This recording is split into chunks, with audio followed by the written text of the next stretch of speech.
Assalamualaikum warahmatullahi wabarakatuh. Perkenalkan, nama saya Yogi Iskandar. Ya. Dalam rangka kali ini kami akan mempresentasikan yaitu di bidang prodi studi bahasa rakitan. Baik, untuk bahasa rakitan hal ini untuk mencakup penilaian ujian akhir semester. Apa itu bahasa rakitan? Bahasa rakitan termasuk ke dalam bahasa tingkat rendah dan merupakan bahasa dasar komputer. Bahasa ini merupakan logika yang cukup rumit, di samping instruksinya yang jauh berbeda dengan bahasa pemrograman lainnya.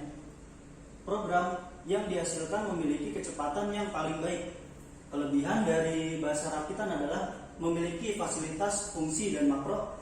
Ciri khas bahasa pemrogramannya yang menyebabkan pemrograman menjadi lebih mudah. Kedua, program dapat dibuat secara modular, dipecah dalam modul kecil dan dapat diintegrasikan kembali. Ketiga, ukuran program lebih kecil sehingga lebih menghemat media penyimpanan. Keempat, lebih dekat ke hardware sehingga seluruh kemampuan komputer dapat dimanfaatkan secara maksimal. Untuk selanjutnya, bahasa rakitan atau assembler. Untuk mempelajari bahasa rakitan atau assembler diperlukan 1. Sistem bilangan antara lain biner, oktal, desimal, dan heksadesimal. Yang kedua, pengenalan mikroprosesor. Yang ketiga, sistem memori dan pengalamatan memori. Nomor 4, interrupt atau interupsi. Yang 5, register. Yang keenam, instruksi assembly atau mnemonik. Nomor 7, mode pengelamatan data. 8, operasi-operasi pada assembler. Yang ke-9, pembuatan program. Selanjutnya, bahasa rakitan pemrograman assembler. Desimal sering kita gunakan sehari-hari untuk segala keperluan, sedangkan bilangan lainnya sangat dibutuhkan dalam pemrograman bahasa rakitan atau assembler, karena bahasa ini dipakai untuk menjalankan sistem mikroprosesor. Setiap mikroprosesor memiliki bahasa rakitan sendiri, adapun sistem bilangan yang dipelajari adalah sebagai berikut. Contohnya, yang pertama, bilangan biner. Bilangan ini hanya mengenal angka 0 dan 1, sehingga bilangan ini berdasar. Yang kedua, cara mengkonversi ke bilangan desimal adalah dengan mengalihkan 2 dengan pangkat n suku ke n seperti bilangan desimal, mengalihkan 10 dengan pangkat n. Untuk selanjutnya, memori. Pengertian memori merupakan bagian terpenting dalam komputer untuk menyimpan data dan program. Dalam mikroprosesor 8088 terdapat 16 saluran alamat, address, dan 8 saluran data secara multiplex. Saluran alamat lainnya yang tersedia ada 4, khusus untuk menunjukkan segmen memori di mana tiap segmen menjangkau memori sebesar 64 KB, sehingga dari 16 saluran alamat dapat menggarap isi memori hingga 1 MB dan bekerja dengan data 16 byte. Selanjutnya, interrupt dan register. Pengertian interrupt atau interupsi adalah proses dalam komputer untuk meminta dilayani oleh mikroprosesor sesuai dengan tingkat prioritasnya yang telah diatur sedemikian rupa oleh sistem hardware komputer.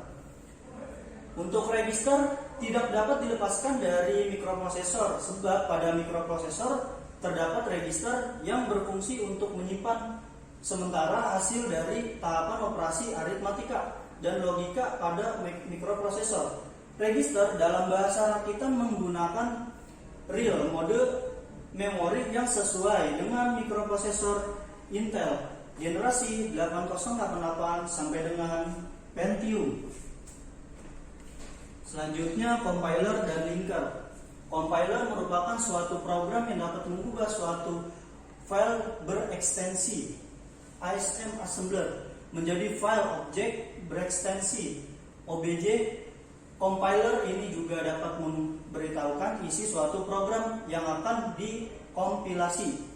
Linker merupakan program yang dapat mengubah file objek menjadi file COM atau Excel.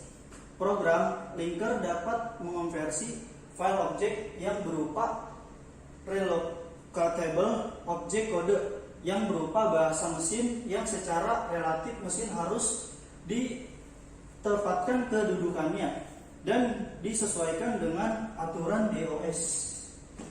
Membuat program COM. Program yang berekstensi COM, command, merupakan program yang berisi perintah assembler berupa instruksi mnemonik yang dapat ditulis dengan debug atau turbo assembler. Operasi aritmatika. Operasi aritmatika merupakan operasi dasar bilangan dalam matematika. Cabang ilmu dari matematika ini mengkaji bilangan bulat positif melalui proses penjumlahannya. Baik, untuk itu selanjutnya bahasa rakitan mempunyai dua versi.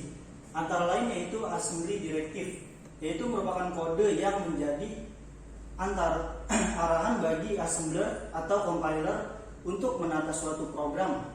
Instruksi yaitu kode yang harus dieksekusikan oleh microcontroller. Kelebihan bahasa rakitan. Untuk kelebihan dan bahasa rakitan sendiri, untuk pertama, dari segi ukuran, program yang dihasilkan memiliki ukuran yang lebih kecil dibandingkan bahasa tingkat menengah, apalagi bahasa tingkat tinggi. Yang kedua, dari segi ukuran program yang kecil sehingga ukuran penyimpanan yang digunakan juga lebih kecil, atau dengan kata lain hemat memori.